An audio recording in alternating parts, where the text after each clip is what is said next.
नमस्कार मंडळी, पुन्हा एकदा स्वागत करतो तुमचं आपल्या एका नवीन व्हिडिओमध्ये। मित्रांनो, आज फलवणी येथे भव्य दिव्य एक आदत एक बैल मैदान मित्रांनो संपन्न झालं आहे। या मैदानामध्ये मित्रांनो खूप दिवसाने अजित शेठ जगताप यांचा कारुंडे एक्सप्रेस चिक्क्या आणि पृथ्वीराज दादा खुटवळ यांचा बाईजा हा पायरा मित्रांनो आज आपल्याला बघायला भेटला।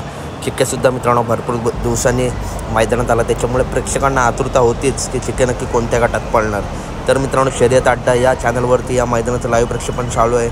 आज गट क्रमांक 47मध्ये चिक्क्या आणि बायजा A1 जोडी पळाली आणि खुल्ला असा गटपास केला आहे चिक्क्याने आणि बायजाने। या जोडीचं खूप खूप अभिनंदन। गाडी आता सेमीला पात्र झाली आहे। सेमीमध्ये मित्रांनो नक्की कोणत्या सेमीमध्ये ही गाडी पळाली सुद्धा अपडेट देईल। तसंच मित्रांनो, विठ्ठलांचा तेजसुद्धा गट क्रमांक 50मध्ये वसंतरावसोबत गटपास झाला आहे, त्यालासुद्धा सेमीसाठी खूप शुभेच्छा। तर व्हिडिओ आवडले असेल तर नक्की व्हिडिओ लाईक करा, चॅनलला सबस्क्राईब करा, कारण बैलगाडी क्षेत्रातील अशाच ताज्या अपडेट आपल्या चॅनलवरती येत असतात। चला तर भेटूया पुढच्या व्हिडिओमध्ये। व्हिडिओ आवडले असेल तर नक्की व्हिडिओ लाईक करा, चॅनलला सबस्क्राईब करा। भेटूया पुढच्या व्हिडिओमध्ये। धन्यवाद।